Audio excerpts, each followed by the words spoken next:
And we're back. Greetings, everyone. This is Lucian Vâlsan, broadcasting finally again from Cluj-Napoca, Transylvania. As always, alongside with me is here Jon Gunnarsson, broadcasting from Deutschland, and our generous producer, James Huff, making sure everything works just fine and broadcasting from the States. Greetings, Mr. Gunnarsson. Good evening. How is your health? Have you fully recovered? Almost fully, I would say 98 to 99%. Still occasional coughing here and there, like some other famous people. Coughing is now okay. The progressives said so, therefore that's not a problem. But other than that, yes, I have fully recovered. What I haven't fully recovered from is being tired from going too many kilometers in too little time. One of the reasons why I haven't been around last Friday is because there was just a long trip way to the Bucharest airport, and I just couldn't. Yeah, no way. I couldn't even. How about you? Yeah, it was just a couple of rather relaxing 2 weeks, and just everything basically just fine at my end. Weather has been good lately, and basically nothing to complain about. Yeah, the weather during the day has been remarkably good in the last 2 weeks. Today it went as high as 24 degrees in Celsius, which is quite okay for the end of September. But during the night, the weather is getting increasingly colder. Still not into the minus something, but very close to 0 or +1. Remarkably cold.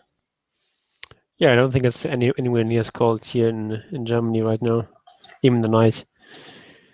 Yeah, but then again, you don't have the Russian wind blowing into. Although, in fairness, we don't have that in Transylvania either. But nevertheless, it tends to be quite cold because of the hills around the city. Okay, let's get to the literally cancer. We have quite a lot of cancer. Basically, our news section starts with cancer and ends with cancer, and there's A something. nice cancer sandwich. Yeah, and then there is some normal things between them. Anyway, first cancer on the order of the day, coming from The Guardian. Women do 4 years more work than men in lifetime, report shows. And goes like this. A young woman entering the job market today can expect to do an average of 4 years more work than her male peers over her working lifetime, according to a report. Time spent by women around the world on paid and unpaid labor amounts to an extra month for every year of work. The charity Action Aid will present the report, Not Ready, Still Waiting, at the United Nations General Assembly on Thursday. They did that already. Highlighting the global burden of unpaid care work on women, the report finds that a woman living in the United Kingdom can expect to do 2.5 years more labor than her male peers over her working life. The report warns that the burden of unpaid care work limits women's opportunities to pursue income-generating options, to have their voices heard in decision-making and political activities, and for rest and leisure. To redress the balance, Action Aid is calling for governments, especially in developing countries where women are more likely to be affected, allegedly, to deliver quality public care services, pass equal pay and family-friendly workplace legislation, and agree minimum living wage, amongst other solutions. Quote, we do not mean to suggest that all unpaid work, including unpaid care work, should be remunerated or to ascribe a monetary value to unpaid care, which includes what we believe to be intrinsically invaluable activities, such as loving and nurturing children and family, says Girish Menon, Chief Executive of ActionAid UK. Rather, ActionAid believes women's unpaid work should be recognized, reduced, and redistributed between women and men, and between the household and the state. Women's labor in and outside the home is vital to sustainable development and for the well-being of society. Without the subsidy it provides, the world economy would not function, yet it is undervalued and, for the most part, invisible, close quote. Launched to coincide with the meeting of the UN High-Level Panel for Women's Economic Empowerment at the General Assembly, the report highlights that not enough progress has been made on launching policies to tackle inequality since the UN Sustainable Development Goals were agreed 1 year ago. Unpaid care work includes all activities involved in maintaining a household and caring for others in the home and community. For example, cooking, cleaning, collecting water and firewood in rural areas, taking care of the ill and elderly, participating in community work, working in family enterprises, and volunteering. The report argues that women will continue to experience inequality unless their, quote, vastly disproportionate levels of unpaid care work are recognized, reduced, and redistributed, close quote. Using analysis of 217 developed and developing countries, ActionAid analyzed women's total unpaid hours of work compared with men's, and it found that worldwide women's average additional hours of unpaid work over the global life expectancy came to an estimated 23 working years. The estimate does not reflect the fact that in many developing countries, life expectancies and thus working lives are often much shorter for people living in poverty, particularly women. Yeah. I just made a video about this, so I don't know. Mr. Gunnarsson? Jon. Oh, sorry, I muted myself. Sorry. Yeah, you did. So the first thing, of course, is that they're using lifetime numbers, even though men live shorter lives. That's it's obviously not. If women work, 4 years more than men, that means they work just about as much per year, because they also live something like 5 years longer. So seems reasonable. Where's the problem? Yeah, even if their numbers are indeed correct, which I'm not completely convinced of, but even if everything they say is entirely true, I don't think it is unequal, of course, but it's not unfair. When you live 5 to 7 years longer, which is usually the case in Europe, or generally 3.5 to 4 years longer, which is generally the case globally, well, yes, you're going to work 3 to 4 years longer over the lifetime. It's not, quite frankly, it's as fair as it can get. Yeah. Also, I've seen a study from Germany specifically, where they looked at the work per day that men and women do on average, and they found that I believe it was women do 6.1 hours and men do 6.0 hours.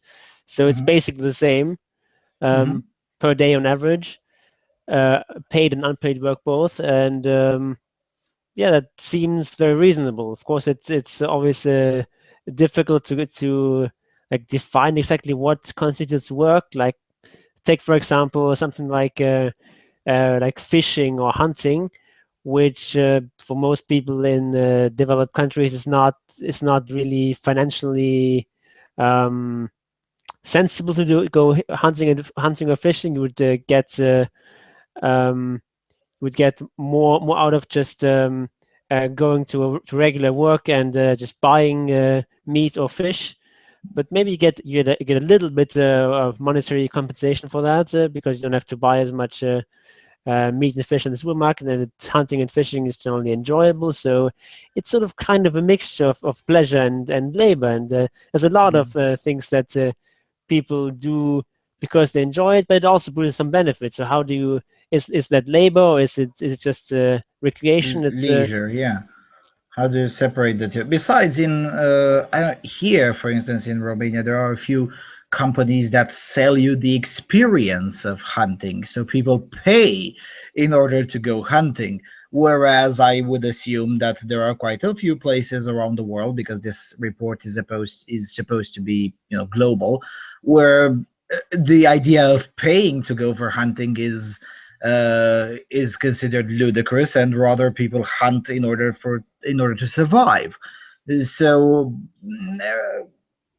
equating the two is difficult, and measuring where is it labor, where is it not, is it geography dependent, is it culture dependent. All of these things are quite I want to say problematic, but damn, social justice warriors corrupted the language. Besides, some of these examples that they provided in this article are debatable when it comes to whether they are unpaid or something like that. For instance, it says here working in family enterprises, where I'm sorry, but if it is a family enterprise, the individuals within the family reap the benefits of that enterprise. So how is that unpaid, and how is that unfair?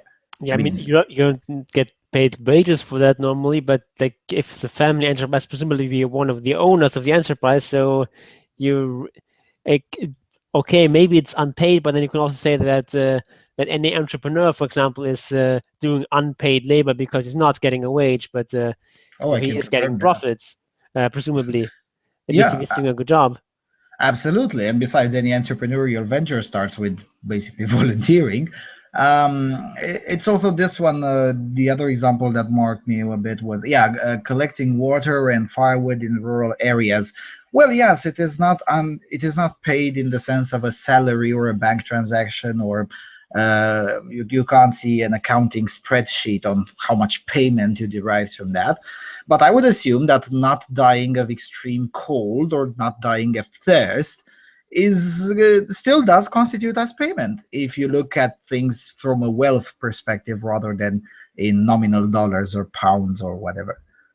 Just saying. Yeah.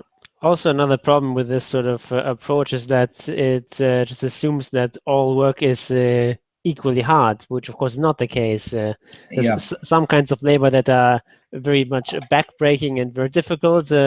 Others that just are very very easy work. Like I don't know, say ironing shirts while you're watching television is not particularly hard work, but Hmm. working in a coal mine or something is a lot more strenuous, and you can much more easily do some sort of light housework for 10 hours a day. That's very easy, but working for 10 hours in a coal mine is much more strenuous, and even working for 5 hours in a coal mine would be more strenuous probably. For sure, yes. I mean, I have And been, it I haven't worked in a coal mine, but I have been in one, and simply being there for 2 hours is quite complicated, let alone actually working there. So, yeah, absolutely. Uh, and Go it, ahead. it, it, it tends to be the case that the more strenuous or harder jobs are done by men, and the lighter and less strenuous jobs tend to be done by women. So um, And to make it to be fair, I don't think there's something wrong with that. I mean, it's just the way it is. I mean, I wouldn't want, women's quotas in coal mines, just like I don't want women's quotas in, I don't know, CEO boardrooms or something like that.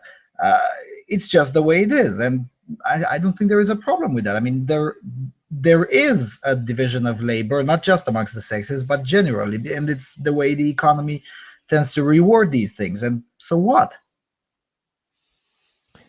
yeah, definitely. It's just w- just looking at it. If it is indeed true that men do more strenuous work on average, then if you find out that men and women work an equal amount of hours per day or per year, then it's actually men who are doing or who have to face the greater burden. Oh, yeah. Yeah, sure. Also, another example that they give here is volunteering. Now, looking at volunteering in the context of these disproportionate levels have to be reduced and redistributed, I'm wondering, what do they have in mind? I mean, do they intend to force women to volunteer less, or to force men to volunteer more? Or how the hell does that sound? I mean, how is that supposed to work? Because I'm really interested, and I haven't figured this out yet. How would these people have in mind to actually implement whatever their vision? Because their vision is to have this kind of quote unquote unpaid work redistributed and whatever and recognized. Now, with recognized, I guess you just do a bit of agitprop. But how do you get at it reduced and redistributed? How is that supposed to work? And what can the government do about this? Any government? I don't know, presumably they can maybe invest money into some sort of PR campaign to get more men to volunteer. That might be possible. Or they could do some sort of affirmative action uh, where they prefer male volunteers over female ones until they reach some sort of parity. But I don't think they have that in mind, so I don't know. Yeah, and then again, I mean, they're talking in front of the UN Assembly, and this is the problem with first world activists. They don't seem to understand that most of the planet is not like the United Kingdom or like Germany or heck, even like Ukraine. Most of the world is significantly worse.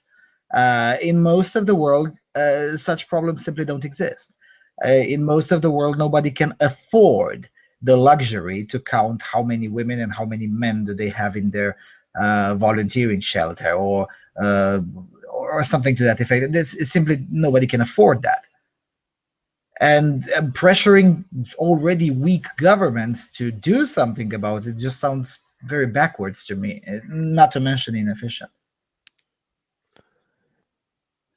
Yeah, it's also what I just considering now is what exactly do they count as volunteering? Like, for example, would this show we're doing right now, would that count as unpaid volunteer work and we're not getting paid for the show?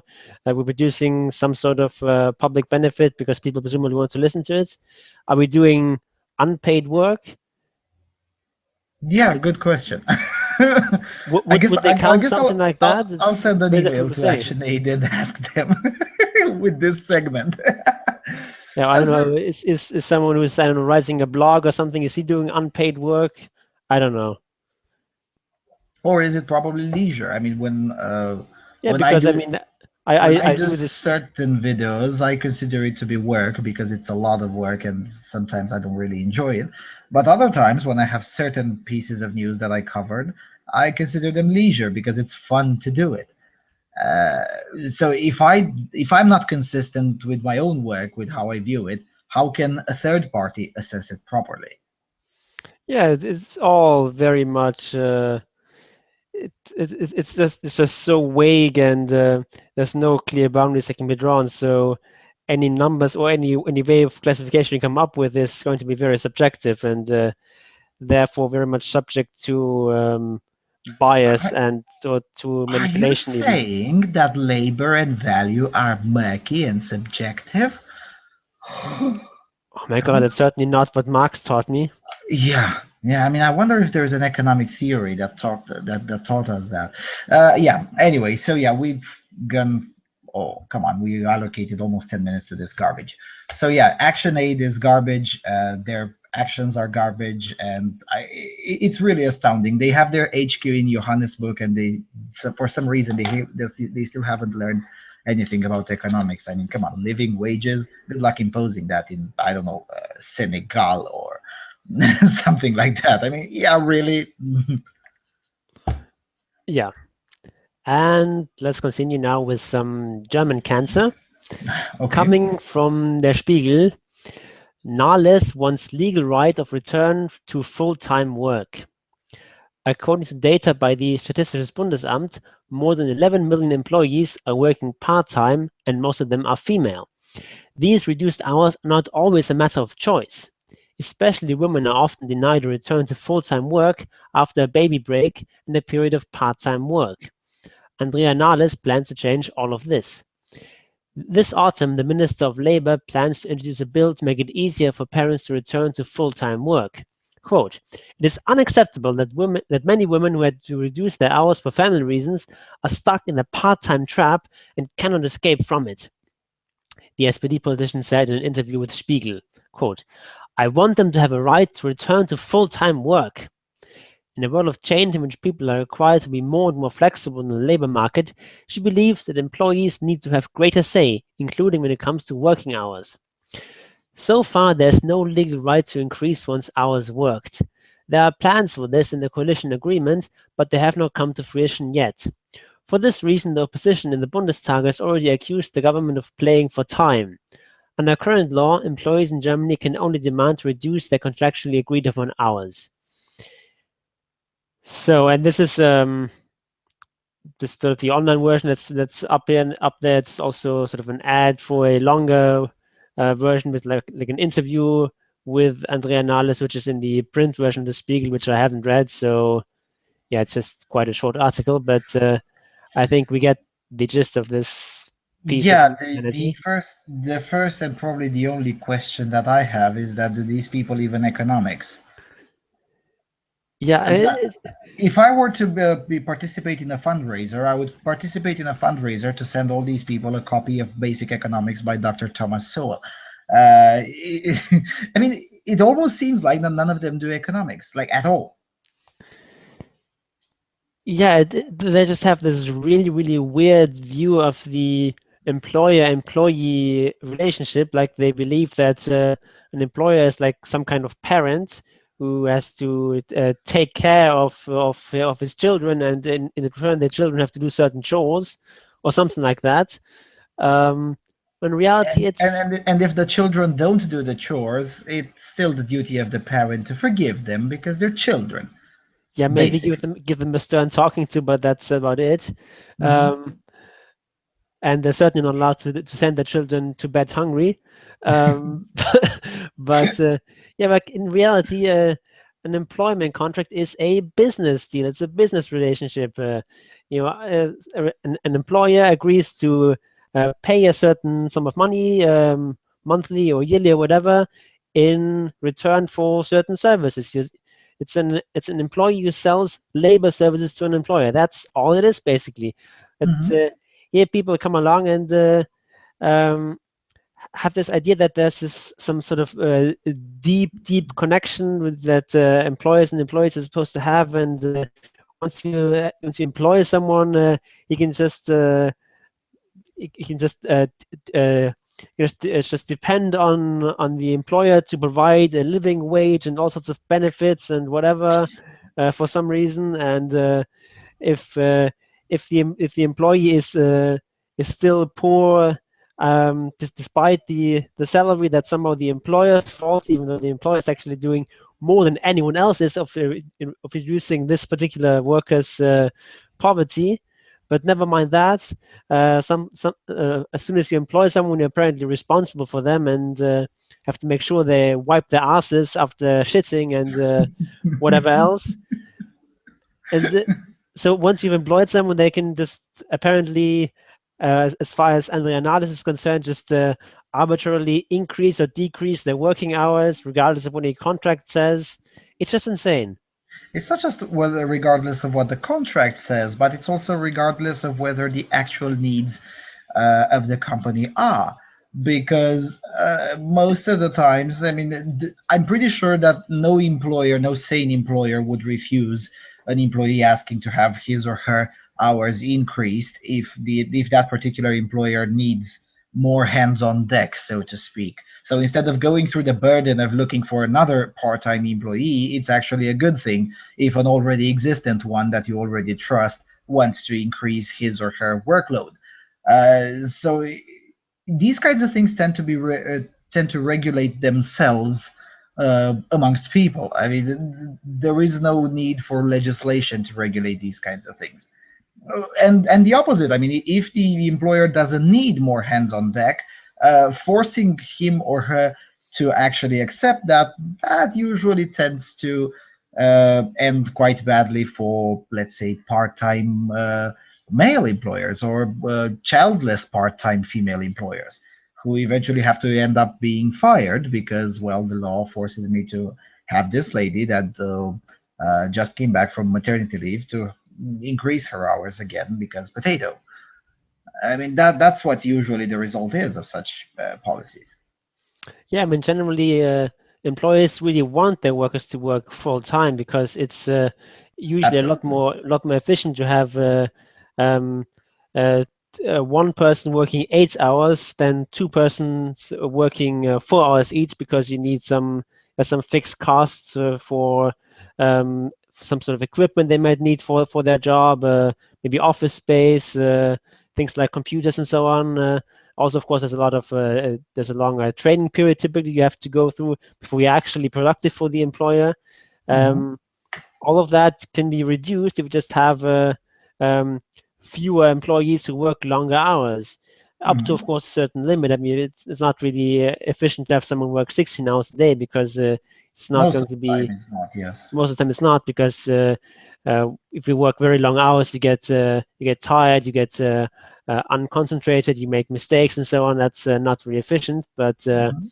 up to them like 8 hours, maybe even 10 hours, something like that. That's sort of where the sweet spot is, and where employers would like most of their employees to work. And if you have someone who is a part-time worker and the employer does not want to increase the hours, then it's either because it's a lousy employee and you'd actually like to fire him, but because of particular laws, it's not necessarily always easy to do. But um, because it's just not a productive employee, or it's just don't have enough work to do. Mhm. And forcing an employer to increase the hours, will, as you said, either force them to fire other people, or it will just result in them making losses, which means that in the future they have to pay their workers less. Or zero, because the business goes bankrupt. It always seems to me, and I don't know if you've noticed this, but it always seems that these kinds of laws, and especially when politicians talk about them, they always seem to have in mind either state bureaucracies or very big corporations. I don't know, like a Bank of Germany or Vodafone or BMW or something. They always seem to have in mind very big corporations, but never in mind the overwhelming majority of the economy of the countries of Europe, which is small and medium enterprises. And in small and medium enterprises, there is such thing as period where there isn't much work to do. I mean, in small and medium enterprises, things are a lot more flexible as a rule. Sure, not always, but most of the time. Yeah, I mean, if you have a company with 10,000 employees, it's quite easy to accommodate someone working 4 hours more a day or something like that. It's quite easy to find something for that person to do. But if you have like 10 employees, then uh, that's a lot more difficult if in a lot of cases. And Yeah, and but I mean, even in larger corporations, as usually they're subdivided into much smaller units, and you will not be. It's not going to be 10,000 identical workers that are sort of more or mhm. less interchangeable, but people working in rather small teams, often with like where you have in some particular division where you have maybe just 10 or 20 people, and you have the same problem more or less. Yeah, but as you said, I mean, in larger corporations and especially in bureaucracies, including private bureaucracies such as an HR office or something like that, there are ways to accommodate the occasional one or two cases like these. But in smaller corporations, which again are the backbone of the economies of virtually all countries of Europe, I don't think there is a country in Europe where small and medium enterprises make less than 90% of the economy. I mean, most of the time it's the little guys that, I mean, most people would end up working in small and medium enterprises. That's usually the case. And that's the norm. And these laws don't seem to have that in mind, like at all. Or for instance, in France, where they have a lot of these kinds of quote unquote employees' rights regulations that only kick in if you are 50 employees or higher as a company. As a result, there is an immense number of companies with 49 employees. I wonder why. Yeah, it must be just some sort of coincidence. Maybe they just really like this number. It's like 7 times 7, that's a nice number. 7 is a lucky number, and so on. Yeah, I mean, there are more companies with 49 employees in France than in the United States, even though the United States is bigger, not just economically, but also population wise. So, but nobody seems to have these kinds of things in mind. Yeah, or if they do, it's just companies being wicked and exploiting loopholes in the legislation. So maybe we should just reduce it and make 48 the cutoff point. Maybe that'll solve things. Yeah, I mean, in when I hear that kind of argument, I just have to think of what Donald Trump said. No, it's called being smart. I mean, fiscal optimization is part of doing business. And the more laws you put in, the more you harm basically regular people more than you harm the companies. Yeah, Although, go ahead, please. and if the laws lead people to make uneconomic decisions, then maybe the law is bad and not people making these decisions that are economically inefficient for the society as a whole. That's blasphemy. We all know that all laws are good. I mean, what are you, an anarchist or something? Oh my God. Anyway, let's go to the next one. Okay, the next one is from RP Online, from North Rhine-Westphalia, which is a German Bundesland or state. Pressure on civil servants willing to sue. 8 months out from the NRW election, NRW is North Rhine-Westphalia, the red-green state government is coming under pressure for their guidelines to toughen women's quotas. In government agencies across the state, superiors are putting pressure on employees not to sue against the new civil service guidelines. 36 public servants in NRW have so far lodged an appeal against this new form of affirmative action for women, as Finance Minister Norbert Walter Borjans of the SPD declares in a still unpublished reply to a question of the FDP's faction vice chairman Ralf Witzel. 4 of these employees have already been successful in court. In the state's public service, the rules which are in force since July demand that women be promoted even over better qualified male colleagues, as long as they're within some margin of qualification. The goal is to increase the proportion of women in leadership positions. After an increasing amount of criticism by lawyers, by the opposition, and even parts of the SPD, the Deutsche Steuergewerkschaft, or DSTG, which represents the financial administration staff, is demanding damages for civil servants who did not get promoted because of affirmative action. According to the DSTG, the damage is likely to be in the millions. However, quote, the state government is convinced of the constitutionality of the guidelines, as Walter Borjans writes. He does, however, concede that, quote, it lies in the nature of this thing that personally affected men see these guidelines critically. This is a very understated description of the conflicts which the new guidelines have sparked in the government agencies. Christoph Arnold, a lawyer with the Bonn law office Krumbein und Arnold, who specializes in civil service law, says, quote, a whole slew of civil servants in NRW have come to see me. Many independently told me that their superiors are exerting an enormous amount of pressure on them to refrain from suing. In some instances, civil servants are supposed to have been told by the superiors that a suit would prevent their colleagues from being promoted and was thus uncollegial.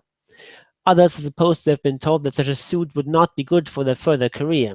Quote, I do not understand how superiors in civil service could warn their employees against suing for their rights, Arnold says. This is not just legally dubious, but also very bad leadership. End quote. 2 police officers corroborated these threats when asked by our reporters. And then goes on a bit further, but that's basically the gist of the article. What a surprise! A bureaucracy developing its own self-interest, with and the own self-interest will be the continual perpetuation of that bureaucracy. Shocking, shocking indeed. I mean, we were taught that bureaucracies are perfect and the bureaucrats are angels. Yeah, I suppose so, but maybe. Yeah, I guess those who are suing have a point. If you said that some of them were actually also successful in court already. As usual, any sort of affirmative action tends to breed a lot more problems than it allegedly solves. That is, assuming that if you just put in more women there, whether they want it or not, or they're qualified or not, that's somehow solving anything. Even if you assume that, it still creates more problems than it allegedly solves. Yeah, I mean, whether it's constitutional, I don't know. It's just like if you actually like read the Constitution with like as a reasonable person would, then I would say no, it's not constitutional because of Article 3 of the German Constitution, which, among other things, states that that no one may be advantaged or disadvantaged based on sex. But then again, the way this has been interpreted is that it basically doesn't count if women are being advantaged because reasons. So if this is actually going to be unconstitutional or ruled to be unconstitutional, I don't know. But apparently, some people are winning in court here, which is a good sign. Presumably, going this extra step from saying that women should be promoted if they're equally qualified. That was deemed to be just fine, but going the step beyond that and saying that they should be promoted even if they are slightly less qualified, that apparently is no longer okay. Why they make the distinction, I don't quite know, but apparently that's what's happening. Well, I presume, I think I do understand why they make that distinction, because even they realize that affirmative action is, at the very least, slightly a little bit immoral and hypocritical. But at the very least, if they get what they perceive to be equally qualified candidates, then I guess on the long run, there's no biggie. You know, just a few men affected. Who gives a shit? But once you get to the point of actually explicitly having less qualified individuals just because they have the proper set of genitalia, even they realize, oh my god, this can actually have very unpleasant effects over the long run. Although in state bureaucracies, maybe not so much. But still, I mean, if you have objectively dumber individuals there, picked exclusively for their quote unquote correct genitalia, I guess that's not something that one would be willing to brag about, wouldn't it? For the readers, sorry, the listeners who don't know, let me read you the Article 3 of the German Constitution: equality before the law. 3.1, all persons shall be equal before the law. 3.2, men and women shall have equal rights. The state shall promote the actual implementation of equal rights for women and men and take steps to eliminate disadvantages that now exist. 3.3, no person shall be favored or disfavored because of sex, parentage, race, language, homeland and origin, faith, or religious or political opinions. No person shall be disfavored because of disability. So yeah, if you're reading the Constitution as a non-bigoted normal person, and instead, and basically not a progressive, it almost seems that the plaintiffs have a point. Yeah, but of course, they can appeal to this parts about remedying existing disadvantages and say that basically that there is right now in selection process there's a bias against women, and so having some sort of artificial bias for women is supposed to just reduce the bias overall, so that basically this vagina bonus is supposed to counteract the patriarchy bonus that men get. So with It's that, a clusterfuck. It's a clusterfuck for sure. so with that, it's supposed to be somehow closer to equal. Though, of course, no one can actually prove that this patriarchy bonus exists, whereas the other bonus obviously exists because it's there right in the law. But yeah, whatever. It's interesting. I mean, I'm looking forward to the result of this clusterfuck, because if eventually you'll see the bureaucracies fighting each other in court, and the slightly more sane part of the conflict wins, that might actually force, at least in future governments, a little bit of reforms on these things, wouldn't it? Yeah, definitely. If that if these suits go through and they have to revoke these new guidelines, that's definitely going to set an important precedent. And I honestly have no idea how it's going to end up, but it's going to be interesting to watch. For sure. Okay, let's go to the next one. Oh my god, this one's literally cancer. Almost. Coming from Sweden, from sydsvenskan.se, preschools working against sexual abuse. In autumn, all kindergartens in Malmö discuss sexual abuse in preschool. Malmö and Stockholm have come furthest in Sweden with their plans on how sexual abuse can be prevented and how to act when suspicions arise. Barbara Romero shows around Stångbönans preschool in Malmö, one of the 6 kindergartens she manages. The door to the room where staff changes the diapers on children is transparent. The doors of the toilets are as well. The rooms are divided, but it is still an open space. Ideally, one should avoid employees working alone. Educators can always maintain eye contact and see each other, says Barbara Romero. In the hall, the staff has arranged a small library on a shoe rack where parents can borrow books that problematize gender and family issues. The toys are gender neutral. A planned purchase of a large fire car that would have dominated the preschool outdoor environment was stopped by Barbara Romero. To think in a norm-critical fashion is an important part of the efforts to prevent sexual abuse, she says. We think strategically to prevent anything like this from happening. This is where the great work is, adds Barbara Romero. She and the preschool teacher Daniel Nyström are part of the group that in the last year and a half have been working to develop guidelines on how should sexual abuse be prevented and treated. It is the prevention piece that separates Malmö plans from other municipalities. Many communities are working on the basis of its crisis plan, but it is the rectification part, the prevention part, that is the most important, says Daniel Nyström. In addition to the purely physical environment at preschool, consisting of prevention largely by making children aware of their bodies and that they decide over their own bodies, the children need, for example, to know what their body parts are named. They should know which body parts are private. This is to put words to their experiences if needed. The material includes many tips on how staff can go about teaching the children in this regard. Children should be strengthened to say no if something happens and to dare to talk to an adult. In that area, preschool work still needs improvement, thinks Daniel Nyström. It is possible to work more specifically with making children aware about the fact that they have the right to decide over their own body, he says. Especially girls may need to be encouraged to say no. In this particular instance, gender awareness among staff kicks in. We also need to rethink our notion that it is men who commit assault, says Barbara Romero. The material is also a clear matrix on what to do if there is a suspicion that a child has been sexually abused. In the fall, Malmö's all kindergartens have some of that material. Managers at all levels are to receive a briefing as well as all the staff. Barbara Romero and Daniel Nyström hope that the guidelines will be a door opener for discussions both in personnel groups and with parents.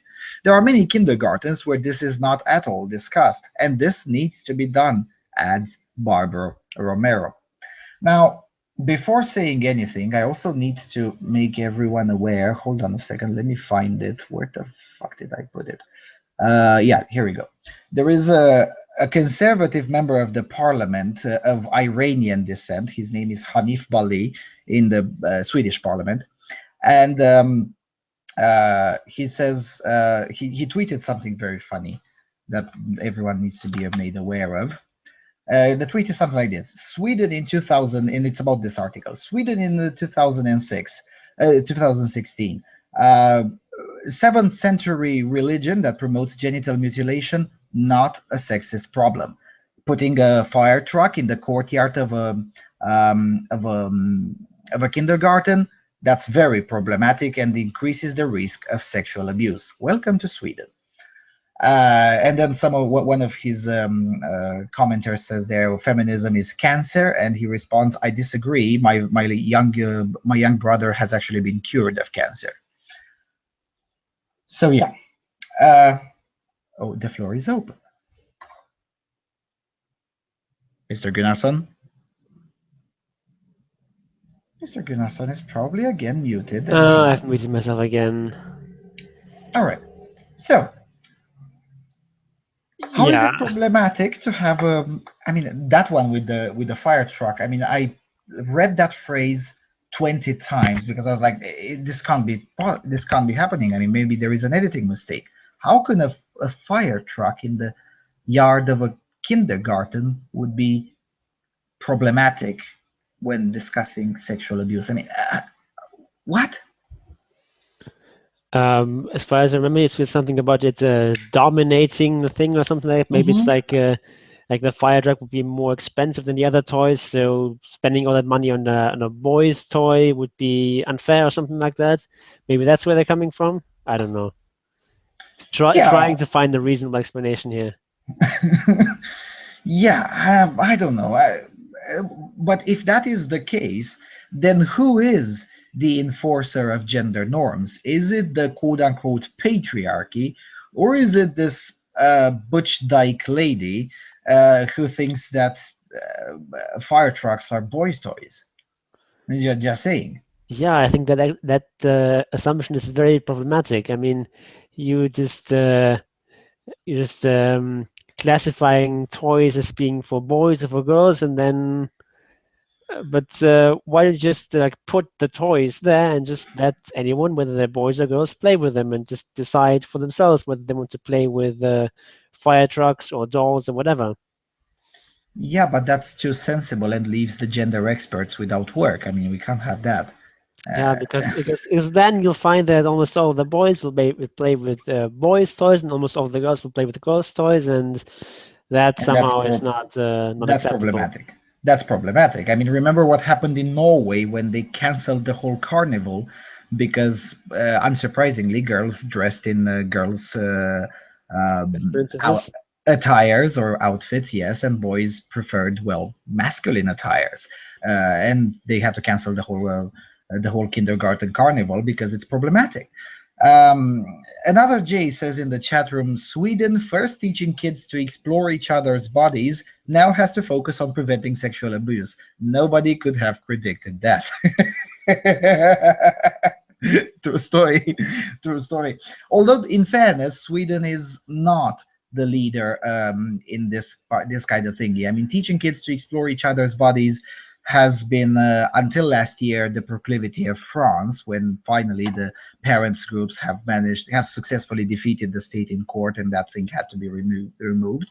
Although these kinds of experiments still do take place occasionally in various countries of Europe and various kindergartens. In Sweden, in particular, it's that gender neutral kindergarten that has this kind of thing with it, teaching kids to explore each other's bodies. I forgot the name of it, Egalia. That's where this kind of thing happens. Now, in Malmö, and this is probably irrelevant information, although it's very politically incorrect to say so, in Malmö, Swedes are a minority. Most of Malmö is non-white, non-Christian. Let's face it, Malmö is an Islamic city. It's just the way it is. Malmö is most of the time Islamic and most of the time Sharia compliant. Most of the time, um, that's how things work. Uh, so, in this particular regard, it's very interesting that Malmö is of all places wants to tackle sexual abuse. I mean, why not? I don't know, Visby in the far north of Sweden, where there are no Muslims. Just saying. I mean, maybe I'm wrong for asking such questions, but nevertheless. Yeah, I don't know if actually this sort of idea of exploring your body and so on is somehow correlated with the increasing amounts of sexual harassment or sexual violence. Whether that's the case, whether it's correlated or anti-correlated, I have no idea. But yeah, I I don't know it, if it's correlated either, but that's why I laughed at another Jay's comment. But nevertheless, when you teach several generations already of children that it is somewhat okay to be extremely not liberal but libertine with these kinds of things, then sooner or later you're going to have abuse concerns. Now, as far as I know, and I could be wrong, but last time I checked, there is no sexual abuse on children issue, at least not on very young children, kindergarten type of children. Not in Malmö, at least not yet. There is a huge concern of sexual abuse of teenagers, particularly over the age of 12 or 13. But that's a different story. In kindergartens, I'm not convinced that such a program even has a place. yeah, I don't know what the numbers are for Sweden, but with programs like these, it's not necessarily because there's um, some sort of actual particular problem with say child abuse. It's basically there's like no correlation at all, as far as I can tell, between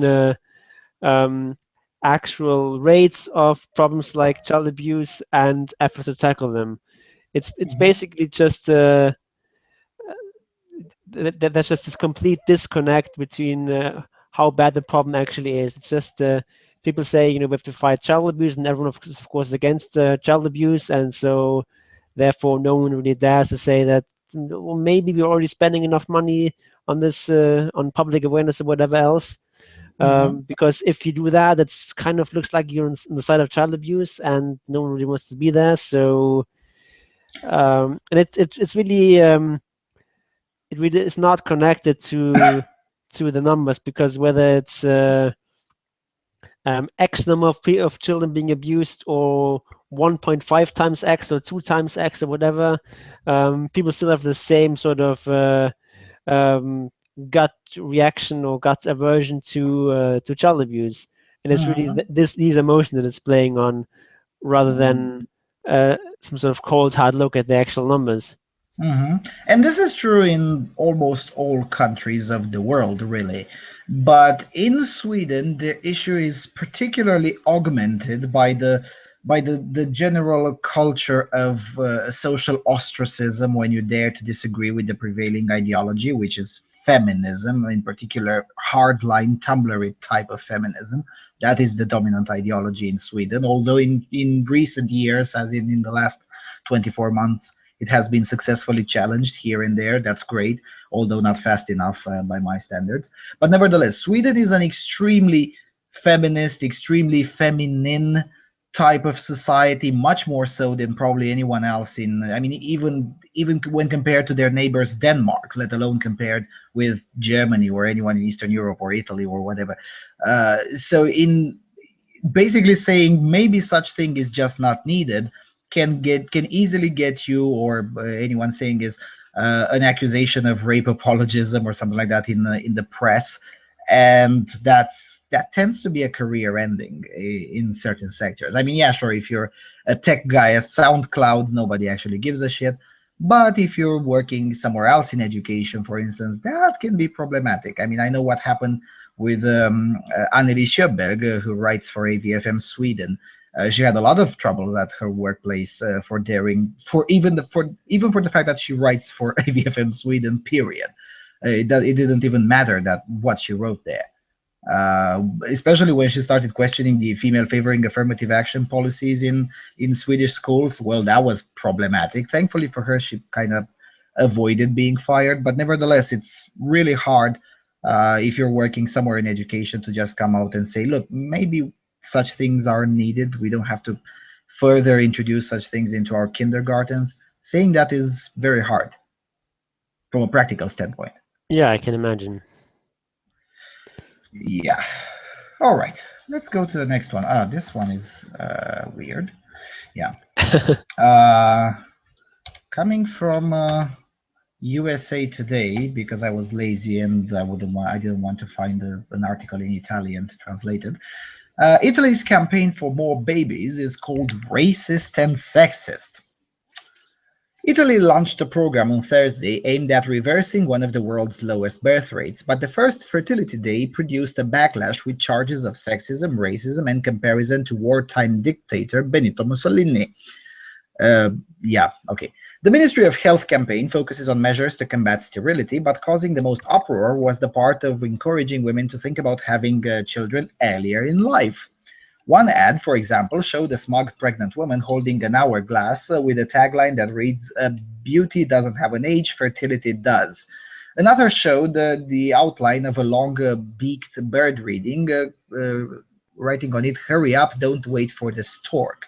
It is incredibly condescending to think that Italian women don't understand how their biological clock works, said Rebecca Winky, 45, a Chicago native operating in a bed and breakfast in the central Italian town of Assisi.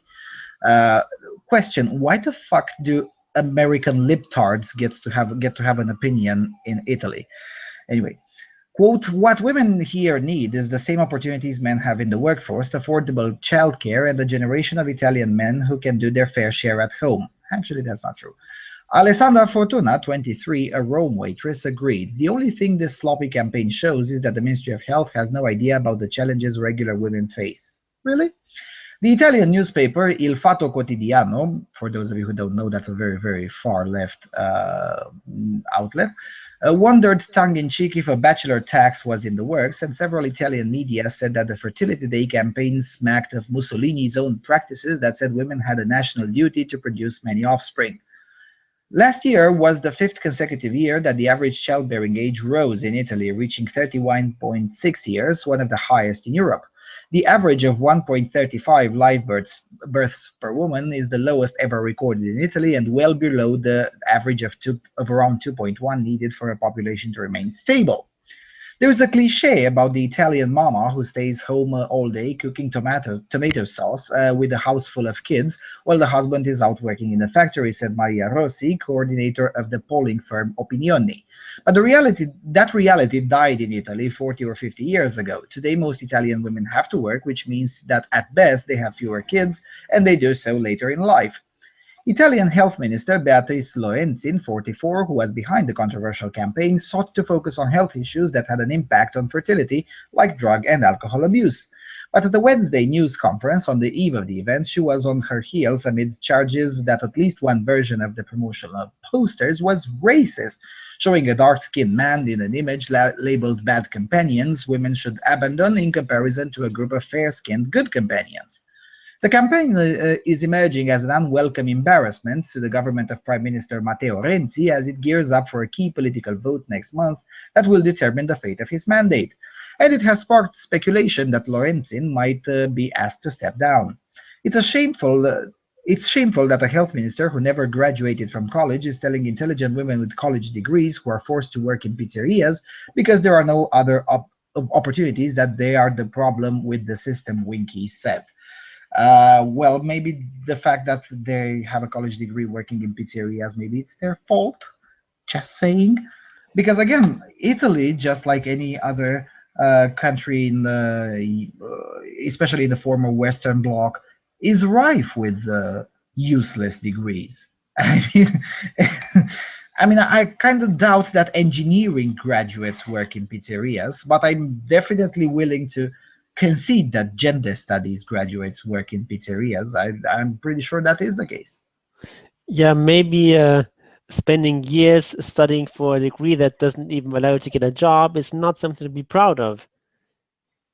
Maybe actually managing to become a government minister without even going to university is something to be proud of.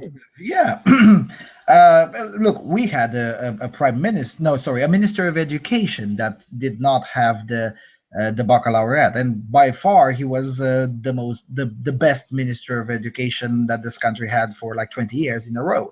And only the pettiest political opponents picked on that particular issue. I mean, even most of his opponents were like, yeah, whatever, he doesn't have that paper, but nevertheless, we find it hard to criticize his measures. So in this particular case, the same thing. I mean, maybe Mrs. Lorenzin, the Minister of Health, maybe she's the one who should be proud of it, and the alleged problematic individuals with college degrees having to work in pizzerias, maybe the joke's on them. As for the bad companions, good companions, I don't know. I haven't seen the clip, and it seems to nowhere to be found. I mean, I looked through the Italian internet, and I wasn't able to find it, so I don't know if it even exists. But all the other messages that seem just very, very fair and especially truthful. I mean, at the end of the day, it is true. Fertility does have an age. I mean, why is that? Also has an age for very similar reasons. Oh yeah, for sure. But let's assume that beauty doesn't have an age. Let's assume the idiocy acceptance messages. Let's assume those to be okay.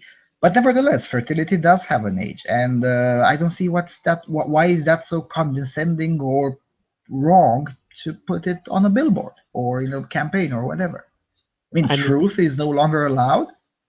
Yeah, I mean, sure, most women already know that that they're going to be less fertile as they age, of course, but that's basically a campaign that reminds them of that fact, the same way that I don't know, say a public health campaign about smoking. Yeah, most people know that smoking is bad for your health, but probably reminding people actually does something. Whether it actually does, I'm not sure, but that's sort of the idea of these um, public service announcement campaign thingies. Mm-hmm, mm-hmm. Yeah, I can assure you those on smoking don't work. But but nevertheless, I mean, as you said, whether they work or not is a different question. But these critics do not question whether they work or not; they question their very existence. And as far as I'm concerned, now I could be wrong. I have a very small sample um, of Italian women that I can ask, but nevertheless, I did my part and asked a few of them. And I have yet to find someone there really agreeing that the reason women of Italian women don't have more children is because they can't find men to do more dishwashing. I mean, it's just not the way reality works. Now, I could definitely concede that there is a share of young women somewhere in Italy, probably in Milan or Rome, because otherwise, in smaller towns, reality just has a very different outlook. Who don't have children because they can't find a husband that can do more dishwashing. But for most people, things don't work. Things don't have this kind of black and white thingy. Uh, the affordable childcare. I don't know if that's necessarily an issue. I mean, and even if it is, that still doesn't change the fact that fertility does have an age. I mean, these critics just seem completely erratic to me. Yeah, and this thing that they're saying here that it's basically no longer possible to have children as a woman because you have to go out and work because you need two incomes for a family to survive. Whereas in the 1950s or whatever, you didn't. That's not really true. I mean, if you live today with the kind of standard of living that people lived in the 1950s, you can easily afford to do that as a family on a For single sure, income. for It's sure. just because the expectations of people have risen so much that you now need a second income. Um, Yeah, we've had this discussion a few shows ago. It almost seems, I mean, there is this complaint that the cost of living has risen, which for the most part is actually not true. The cost of housing has definitely risen quite a lot in the last 20 or 30 years. But otherwise, the cost of living in general, it's actually not that true. Food is cheaper than has ever been. Um, Cars are cheaper than have ever been. Admittedly, fuel is more expensive, but that's the fault of the government, not the fault of the market.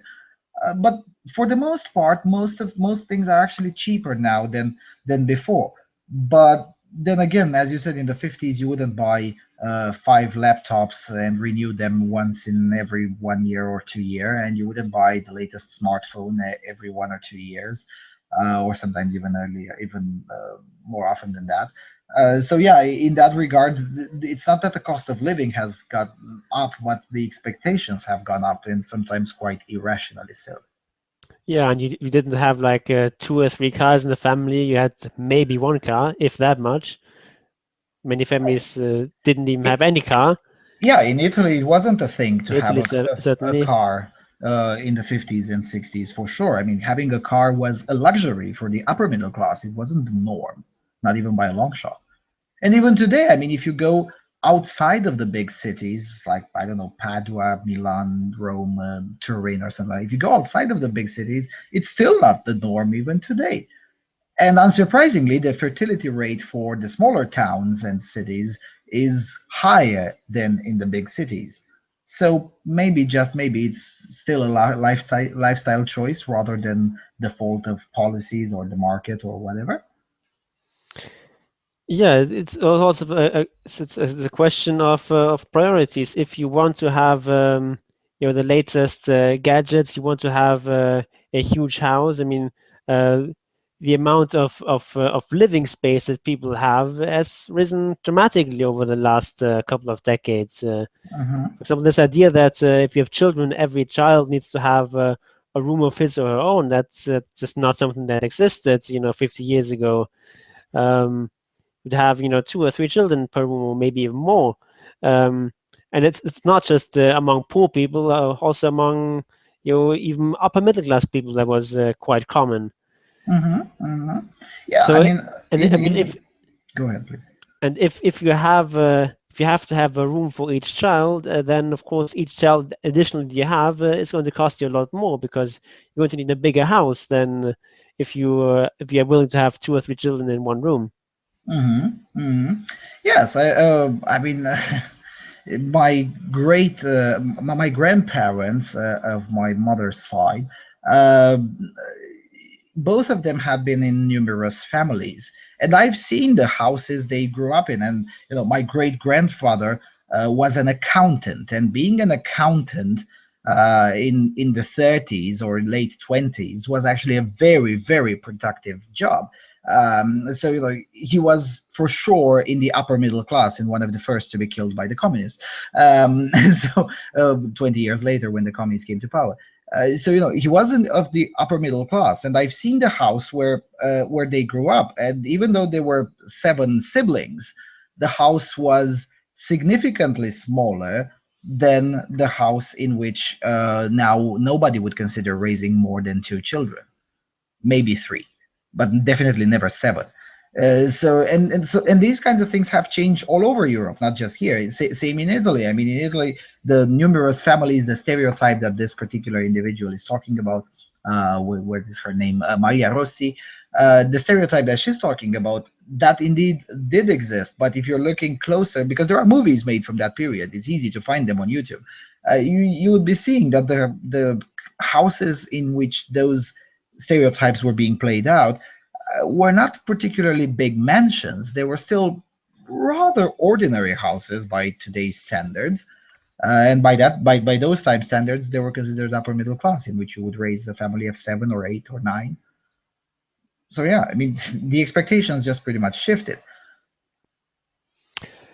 Yeah, and I'm not here condemning people for wanting to have a higher standard of living. Of course not. That's Oh. that's perfectly reasonable. And yeah, but I'm not sure if it's really a problem having lower births. I mean, there's advantages and disadvantages of having uh, more or fewer children. Of course, if thing is, having a shrinking population, that's not necessarily some sort of catastrophe. You just have to adjust some things, like this idea of this pension system, where Yes. the currently working people support people who are retired, and that there isn't any sort of saving built up where you save for your own retirement. That's not really going to work too well if you have a shrinking population. But a lot of other things can still work just fine if you have below replacement rate fertility. Yes, this is another issue that I have most of the time. I have arguments both with the far left and the far right. The far left sees this and says, "Oh, we got to bring in 50 million Muslims to replace the babies that aren't being born here," whereas the far right says, "Well, we all must have start having again families of 8 or 9, so we don't have to actually need Muslims." Whereas I'm like, how about we do none of those and just start abolishing the socialist policies that are crippling our countries? Because this kind of demographic decline occurred several times in the last 200 or 250 years in Europe. For instance, there was a similar demographic decline that was more or less natural in between 1885 and 1910, something to that effect. And it occurred both in Eastern and Western Europe. And almost nobody noticed it. But that's because at that time, these kinds of bloated pension systems were still rather uncommon or non-existent most of the time. So you didn't actually, I mean, the entire country did not rely on population growth or on population decline. So as a result, nobody actually noticed, and the whole quote-unquote demographic crisis just came in and then went out by its own, and the population levels adjusted naturally. it is only this time which is when it's suddenly a problem, even though it's again a phenomenon that has occurred multiple times in the last 2 or 3 centuries. But now suddenly it's a problem. Another Now, thing, go ahead, please. another thing is also that these government pension schemes incentivize people to have fewer children, Yes. because one of the motivations people used to have for having lots of children is that these children would then support them in their old age. Yes. Um, and you had either by government law or by tradition, by custom, you had children were obligated to support their parents. Mm-hmm. And if you have lots of children, then you spend a lot of money raising them, or a lot of work, and but then when you're old, you get this sort of payoff, and because of that, you don't need to invest into some sort of retirement fund because you have your children to take care of you. Mm-hmm. Whereas on the other hand, if you don't have children, or you have just like 1 or 2 children, you would need to invest in some sort of private retirement fund in the absence of a government system, and that would sort of be sort of so that parents would basically be compensated in some way for the children they have, and they would be incentivized to have more children, and Mm-hmm. it would be pretty much a fair system, because also another thing is that it incentivizes parents to make sure that their children are successful, because if you Mm-hmm. have smart, successful children who earn a lot of money, they can more easily support you. Whereas if you have children who are failures, who can't even support themselves, then they certainly can't support their parents. Mm-hmm. Also, if you treat your children decently, they will have a good relationship with you and will be more willing to support you. Whereas if you treat your children poorly, or maybe even abuse them, they will not want to support you, or maybe even, or maybe just do the minimum that is required of them by custom or by law, but otherwise hang you out to dry. Mm-hmm. So it has a lot of beneficial effects, getting rid of these state systems.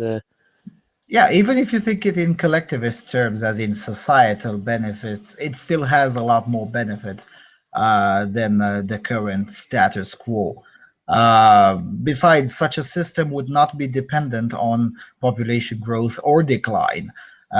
Because again, this kind of system is now starting to crumble because of population decline. Because for as long as you had more people paying in than drawing benefits, everything was absolutely fabulous. It just so happens that you can't rely on perpetual growth. Now, onto the accusation of fascism, which is particularly in Italy, you will see the far left accusing you of fascism for pretty much anything. I mean, if you dare to disagree with anything they say, you're probably a Mussolini supporter and you have an altar of Il Duce somewhere in your basement or something. Now, onto the fascism allegation. I have yet to find any evidence that would support such an allegation, but I have to ask, why is it so? Uh, why would it be so bad for a nation, a government of a nation, to encourage its own citizens to have children that belong to that nation? That is to say, they speak the same language, they pretty much adopt the similar culture or an identical culture, and basically survive and basically contribute to the survival of that particular nation in sufficient enough numbers or in decent numbers. Why is that fascist? I mean, it's not like the state is mandating anything. It's just trying to encourage. Now, again, whether that actually works or not is a different story. But why would that be fascist? Yeah, it's just really baffling. It's like they're saying that Mussolini believed that 2 and 2 make 4, therefore we have to teach children it's actually 5. Mm, Uh, just because Mussolini was in favor of something doesn't mean that he's wrong. mm, He was wrong on some things. It doesn't mean that he's wrong on everything.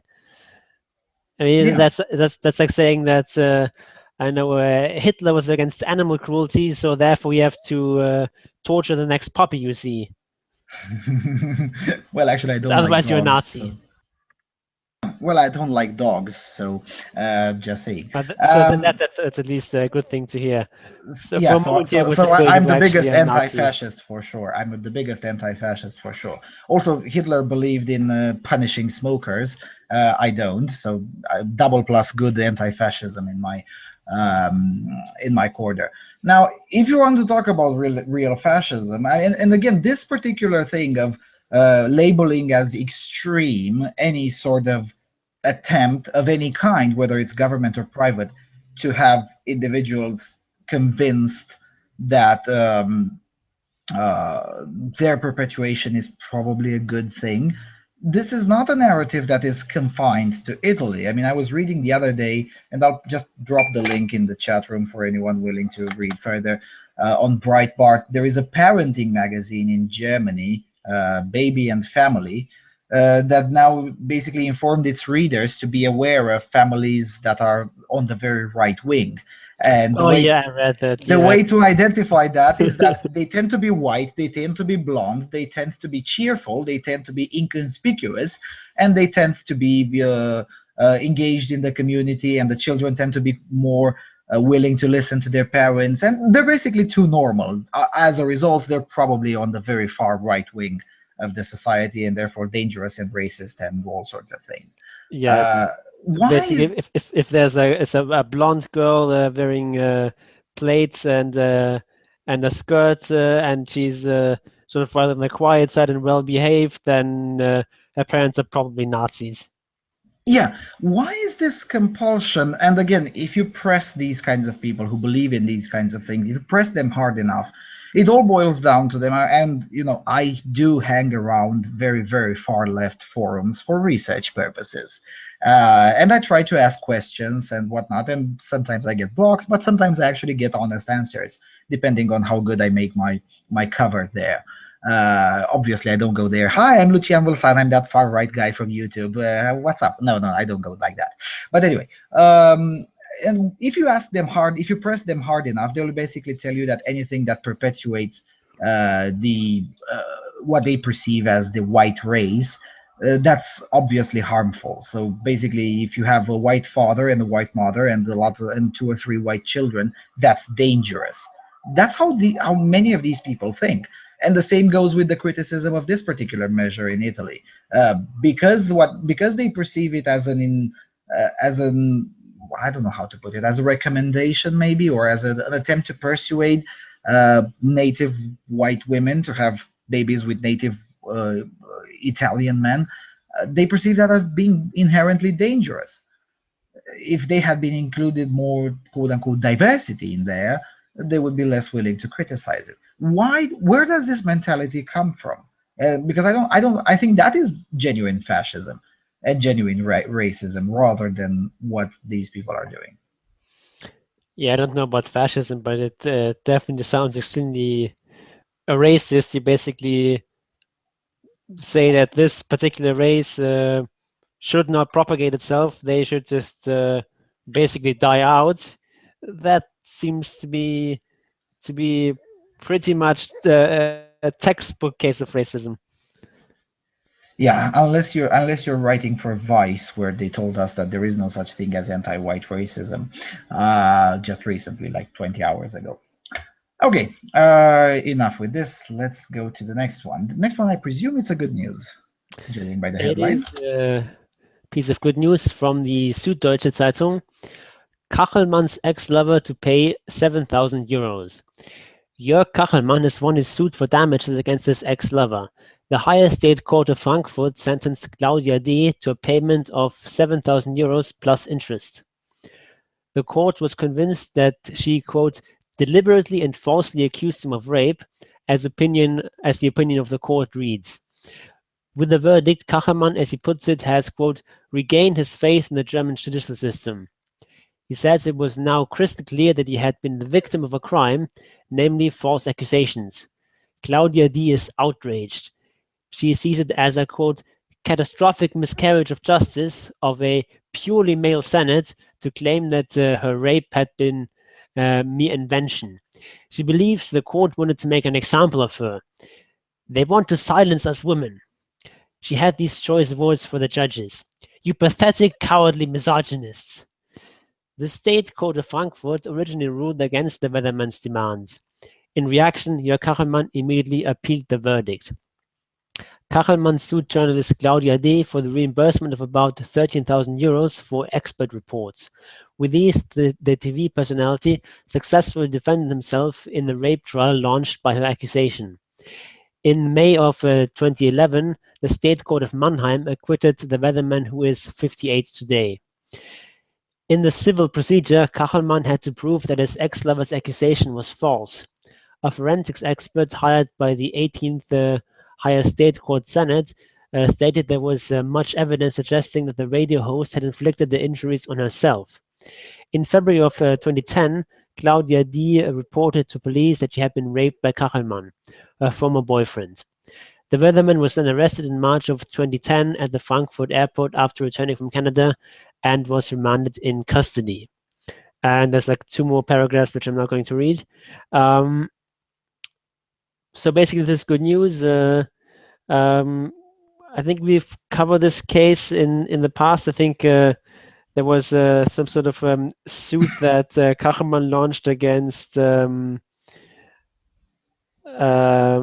Emma, which is a magazine run by Alice Schwarze, who's probably the most famous feminist in Germany, Alice for Schwarze, yeah, go her ahead. sort of slanderous coverage of that trial back in 2011. Yeah, so this was... That's what I'm trying to find now, if we ever covered it before. I we don't think definitely so. didn't cover the original case because that was before the show started, but I believe there was one story about this successful suit against Schwarze and against Emma. Oh yeah, it was, but we didn't name the plaintiff at the time. That's why. That's probably the case, because otherwise I can't find it. Yeah, maybe. Yeah, so basically back in 2011, this was this huge media spectacle. This trial, it was basically in all the newspapers on basically on a daily basis for weeks. This coverage of this trial, and then eventually it ended with an acquittal. But the judge in his verdict have had some sort of comments that that suggested that they really don't know whether Kachelmann was a rapist, and so they have to just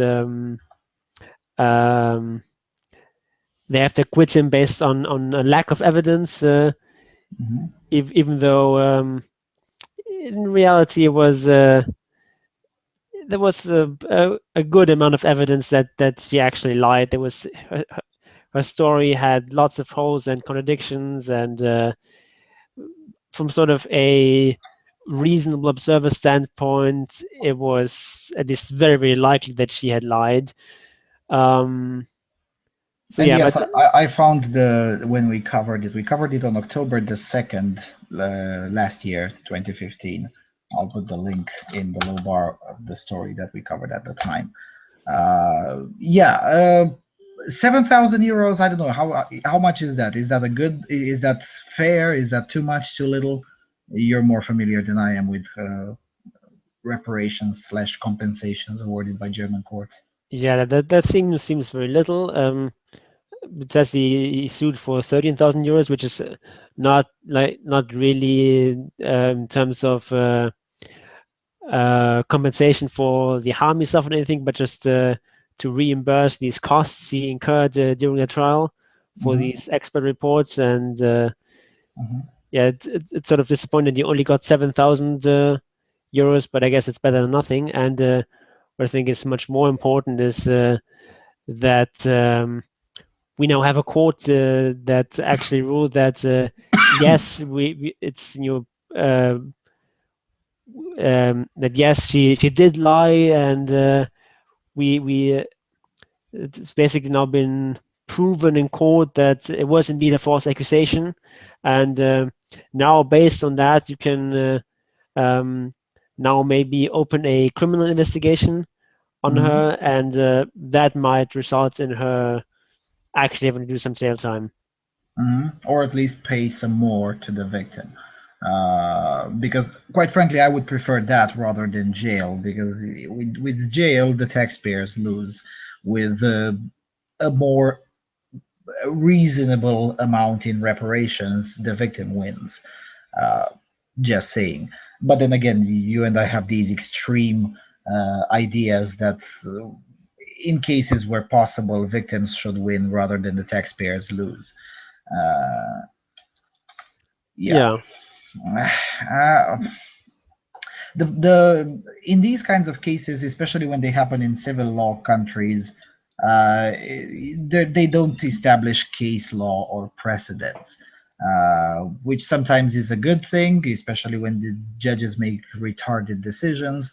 But of course, there is the trade-off that sometimes is a bad thing when judges make a good decision. It's very interesting, the outburst that she has. Oh my God, justice is misogynistic, and that's very interesting to observe. yeah. Okay, let's go to the cancer. Oh my God, I'm going to The mute cancer myself. of all cancers. Okay, coming to us from the Independent, inside the Of world of course. inside the world of men who've sworn never to sleep with women again. The first rule of Fight Club, the 1999 film about an underground boxing club for men grappling with masculinity and dead-end jobs, was to never talk about Fight Club. Almost 2 decades after its release, tens of thousands of men have formed a real-life online community called MGTOW, or Men Going Their Own Way. Their first rule: abandoning all romantic relationships with women. On Reddit alone, some 15,000 readers are subscribed to a MGTOW page, which declares it is for, quote, men going our own way by forging our own identities and paths to self-defined success, cutting through collective ideas of what a man is. Other websites, including MGTOW.com, are also dedicated to what they see as each man's fight for sovereignty of himself. And despite the hatred for women, homosexuality isn't accepted either. Posts on the Reddit page offer an insight into their world. They range from worrying that future sex bots will be hacked by central government to encouraging men to divorce their wives. They also debate how even men in Hollywood are cuckolded and wronged by women. Others discuss the merits of visiting prostitutes and how pop songs are feminist propaganda. The more you scroll, the darker it becomes. One recent post described how women fake orgasms often because it makes men more submissive. Another talked of ditching his blue pill friends. Others proudly declare that they are still virgins. I want sex and company, but I don't want or can't put in the effort to get it, wrote another user on the MGTOW.com forum. The MGTOW community has a pretty clear set of expectations for themselves and the wider world that are based in meninism, a counteraction to feminism which sees women's rights directly disadvantages men. While feminists might argue that Did they just use that unironically serious? yeah. I'm I sorry. was a role here reading this I'm without sorry. keeping a straight face, and I'm sorry. I do apologize. Sorry, I couldn't help now it. you're man interrupting me. While feminists might argue that the movement aims to help both men and women break free of harmful gender stereotypes, meninists disagree. To them, men are the victims of heterosexual relationships, comparable to a horse with a cart strapped to its back. MGTOWs borrow heavily from pop culture to explain their beliefs, particularly the film The Matrix, where the chosen one chooses to reject his blinkered blue pill life in favor of the awareness offered by the red pill. The ultimate goal of MGTOWs is total freedom from societal constraints, known as Level 4. Level 0 involves taking the red pill and recognizing gender equality is a sham. Level 1 sees a man rejecting long-term relationships but engaging in sexual encounters, which he will reject in Level 2. As the MGTOW movement is entangled with alt-right and libertarian politics, the third step sees the man focusing on earning money in order to sustain himself. In this quest, obstacles include feminists, white knights, in brackets, men who are chivalrous towards women, social justice warriors, those who are pro-LGBT rights, and support safe spaces, among other things. The heroes, the so-called herbivore men of Japan, who have no interest in finding long-term female partners, a label with which half of men in their 20s and 30s identify. The origins of MGTOW are unclear. The MGTOW website loftily suggests their ideals hark back to Schopenhauer, Tesla, Beethoven, Galileo, and even Jesus Christ, and equates it to fire. Quote, MGTOW is not as old as fire, but it's as old as a man's first discovery of it. If MGTOW is fire, then perhaps feminism is gasoline, reads the MGTOW.com history page. More concrete theory is that MGTOW was created by online aliases Solaris and Ragnar in 2000s, when they penned a manifesto calling for men and women to adhere to traditional gender roles and to fight for pared-back government. And while their communities may be virtual, their determination seems very real indeed.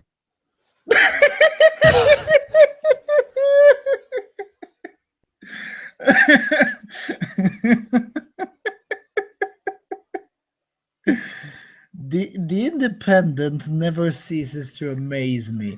Uh, I mean, every month they publish something that is significantly more cancerous than everything they've published in their previous existence. And then the next month they go even further. I mean, I don't think there is such thing as full cancer, because the Independent always proves that whatever you think of full cancer, the Independent will come along and say, no, no, no, no, no, no, this is full cancer. So we're basically asymptotically approaching the platonic form of true cancer with Yes, every subsequent independent article. basically, yes. At least they got one part right in the mentioning Solaris and Ragnar of 2000, 2001. Now, admittedly, what they penned in that manifesto has nothing to do with that, what Independent said, but at the very least, they got the names right. And uh, that's the only part of the article that has any semblance with reality, basically. I mean, the rest of it is just wow. Wow. I mean, even Jezebel wrote better articles on MGTOW than Independent. And, Jezebel has an even higher vested interest in painting MGTOW as bad. But even they wrote something better. I mean, they really did. Wow. What I found quite amusing is this bit. As the MGTOW movement is entangled with alt-right and libertarian politics, the third step sees a man focusing on earning money in order to sustain himself. They write this Implying, as if it's something bad, like yeah, earning implying money that to sustain something. yourself. Is that a point of criticism or something? It's like Well, it are the is. people in the alt-right and libertarian movement in favor of actually supporting yourself, earning money? That seems like a fairly standard thing. You don't need to be a wrong thinker to support that. Well, no, but it's increasingly the case, whether it's definitely not that only the people on the alt-right and the libertarian movement are in favor of this, but it is increasingly the case that more and more alt-righters and libertarians are more successful at it, especially when compared to their extreme quote-unquote equivalents. That would be the social justice warriors, the fembots, and other similar degenerates who tend to be either on the government tit or significantly, what is the leftist term, underemployed. I mean, it just is the case. I mean, if you browse, sorry, if you browse, I understand that's the correct pronunciation. So if you browse any chat room or forum or whatever, where not just MGTOWs, but alt-righters in general, because again, alt-right has become this umbrella term now. Pretty much anyone who is not an idiot is part of the alt-right, at least in the eyes of the mainstream media. But if you browse any sort of chat room like this and you ask them where do they work, for instance, the neo-reactionaries are almost all of them work in IT, and they make quite a lot of money. The dumber of them, dumber, that is to say, less politically educated, they still work in oil rigs or things of that nature where they make very, very good money. Whereas if you browse the quote-unquote equivalent extreme, that is the Tumblr feminists, you'll see that most of them are perpetually in college or living on their parents' dole, or there's some sort of on some sort of welfare, or at best they have a job in places like, I don't know, Starbucks or something like that. So there is this stark difference, and these kinds of authors, there's very, very left-wing authors who occasionally write for The Independent or The Guardian. They have a legitimate reason to be fearful because they do realize that in 10 years, they will end up taking orders from from the quote-unquote horrible people that they read about in Reddit or whatever, because those horrible people are far more likely to end up being their bosses than the other way around. So in that regard, I do understand their gut reaction to this particular aspect. Yeah, I also find it funny how they this article somehow seems to imply that just men have some sort of responsibility for getting in relationships with women, because if they don't, then somehow they're cheating the woman or something like that. So you see them quoting very disapprovingly this person: "I want sex and company, but don't want or can't put in the effort to get it." Seems like a pretty reasonable idea It's to me. it's a legitimate position. I don't have to agree with it, but it's a legitimate position. Yeah, so this person has made some sort of cost-benefit calculation and says, for me, that's not worth it. This doesn't say that no one should do that. Just for him, it's not worth the effort. And okay, Yeah, that's his decision. I don't have to agree with it to consider it a legitimate position to take. And then again, the exact same position is paraded as a badge of empowerment if you look through quote unquote women's magazines. Yeah, And and especially if you marry your cats. yes. Jesus Christ, I just remembered that article again. Yeah, especially if you marry your cats. I mean, the exact same position is paraded as a badge of empowerment if you're looking at places like Cosmo or whatever. And I say quote unquote women's magazines because most women don't actually read them. And if you are to ask 100 random women in any country if they read women's magazines, you'll probably get some very disproportionate results and not the way the editors of those magazines would want. There are exceptions here and there, but most of the time it is the case. So why is I mean, this particular kind of double standard is probably what drives lots of young men to take these kinds of positions. I wouldn't say they're necessarily extreme positions, but they're definitely positions that don't necessarily hold over a lifetime. I mean, most of these people, just like the case with the herbivores in Japan, they usually take this position for a certain period of time and then they move along. I mean, yes, it is true that half of men in their 20s and 30s in Japan identify with the herbivore position. But that's no longer true once you go up the ladder, the men in their 40s and 50s. So, the fact that they take this position during their young years, it's their problem and their problem alone. By printing these kinds of, by inserting this kind of garbage into the culture, what the Independent does, probably creates more of them rather than less of them. And that's how I usually take it. I mean, the more shaming like this you publish and you insert, the more garbage like this you insert into the culture, the more of these people you create. Yeah, and especially if you have these sort of ridiculous strawman arguments and Yeah. unironically using the words meninism to describe some sort of ideology behind it. It's just like where do they even find this sort of stuff? Yeah, it is a common knowledge that most of the subscribers of the Reddit page on MGTOW aren't actually MGTOWs, which is fine. And also, you don't actually take, I mean, the feminists are upset if we take feminism to mean whatever it's written on the radfemhub.com. And they say, oh, come on, that's not representative. Yet for some reason, an open source Reddit forum is representative. Take a pick, feminists. If the Reddit forum on MGTOW is representative on MGTOW, fine. Then in that case, Tumblr is representative of feminism. Now let's have a debate, because I would rather defend those guys' positions on Reddit than to be in the position to defend Tumblr degeneracy. I mean, just saying. Although, admittedly, some of the positions expressed on that Reddit forum are, in and of themselves, cancerous, I would still rather defend those than defend anything on Tumblr. Just saying. Also, this particular argument, oh, one recent post described how women fake orgasms because it makes men more submissive. Okay, so what? Why is this necessarily a bad thing? I'm not saying it's a good thing, but why is it a bad thing that some random user on a very open platform and open source platform said something? How is that news material?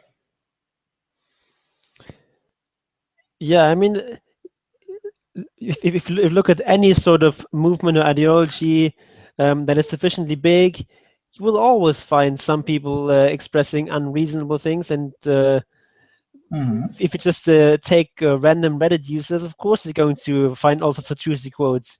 But you can do that with literally any sort of ideology. You could do that to show that, I don't know, people who like to go fishing are creeps and perverts and despicable people and so on. You could use it with literally anything. Yes, yes.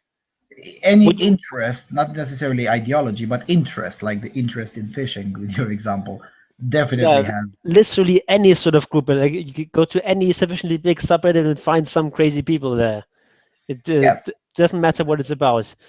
And what you actually have to do is look at some of the leaders of the movement, some people who are well respected, and put some crazy quotes that they have made. And then maybe you can have something going.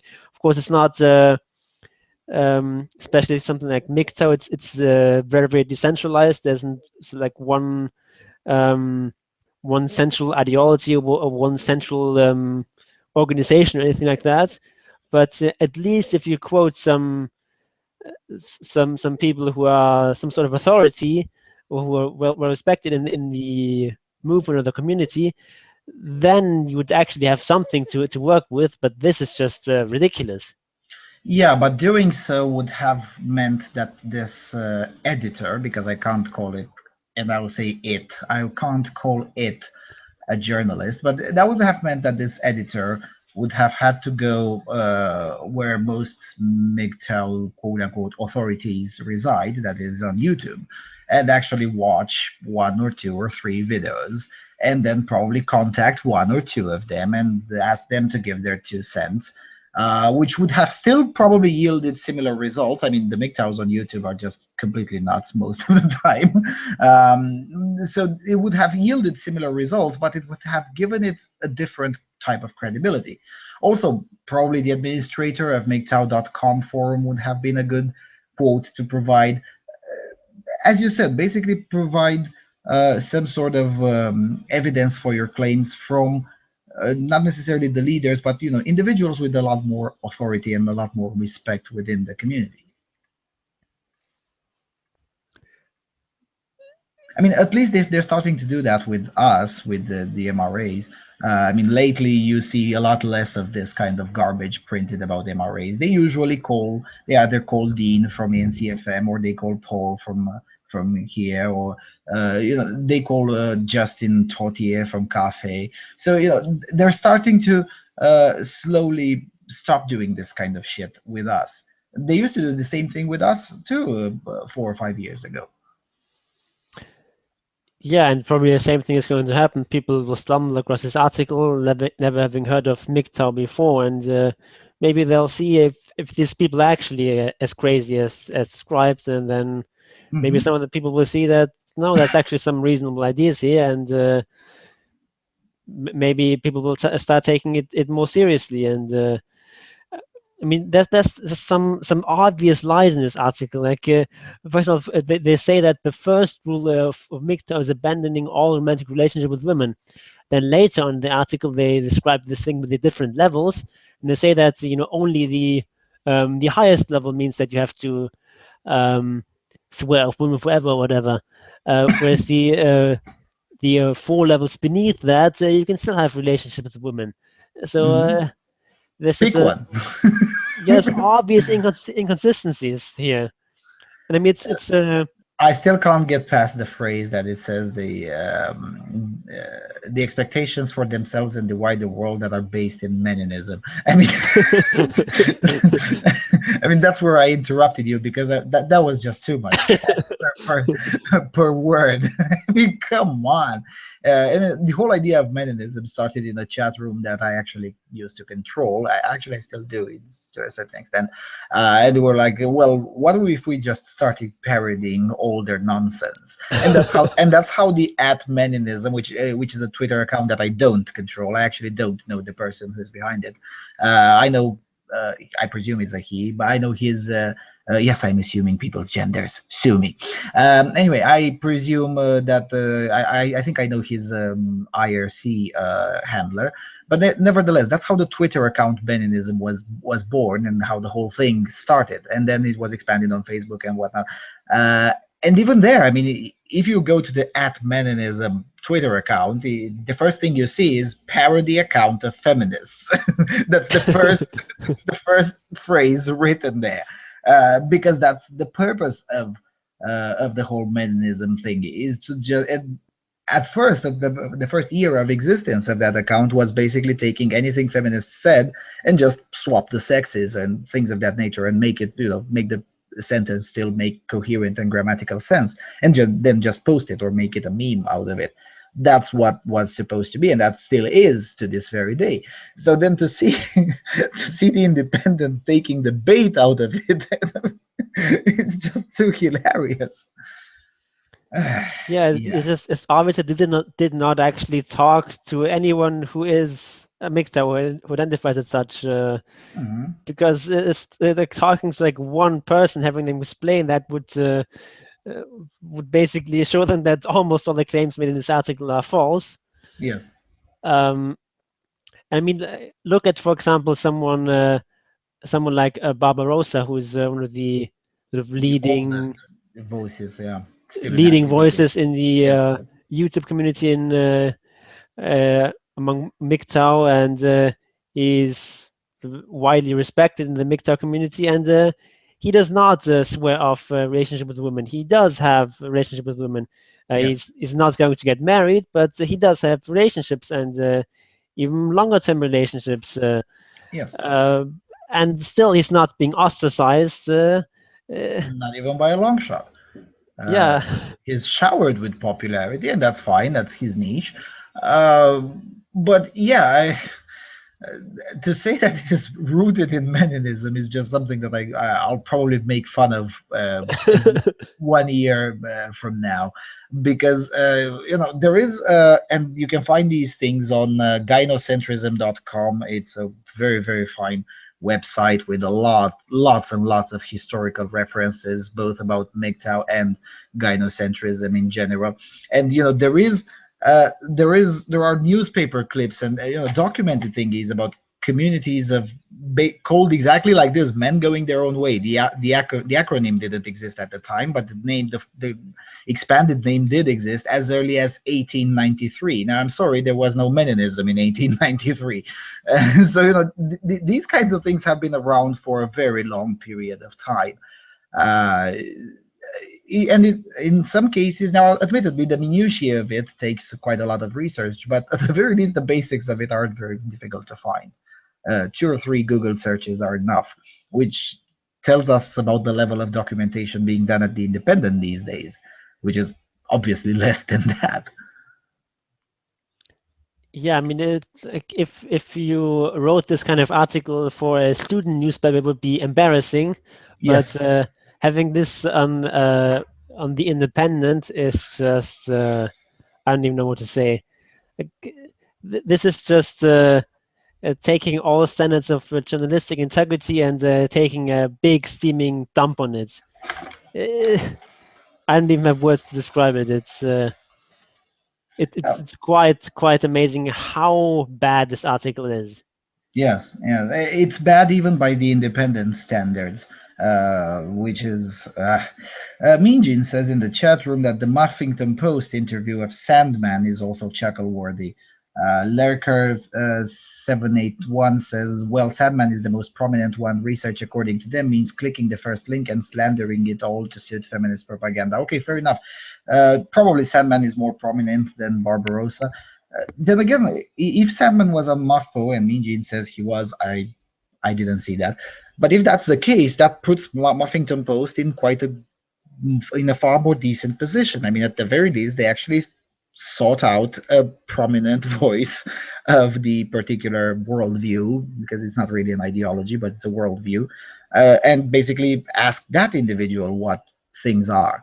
Now, of course, I'm pretty sure that the Muffington Post still may put a spin on it, but at the very least, they did the basic documentation to a much greater level, or to a superior level Yeah, than this at independent dribble. least that's like journalism. Like, Yeah, sure, it's maybe it was partisan journalism, but journalism nonetheless. it's partisan journalism is maybe a hits piece, but this is not even like a proper hits piece. They just don't have any fucking idea what they're talking about.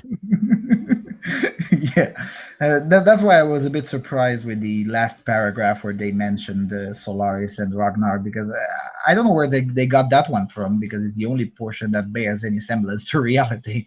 Maybe it was added by I mean, the article was submitted by the writer, and then the editor was like, let's introduce some portions of truth in this article too, maybe. Hey, let's maybe spend like half an hour on research. Yeah. All right. So we started with cancer. We're ending it with cancer. Admittedly, this one is superior cancer, is high tier cancer, top tier cancer. Sorry, when compared to the cancer that we started with. I mean, at the very least, Action Aid had to hashtag numbers. How do they work before they produce their drivel? So yeah. All right. Then I guess that's pretty much it. I have nothing to add, unless you do. All right. Have a good weekend, everyone, and take the red pill. Take the red pill. See you next week.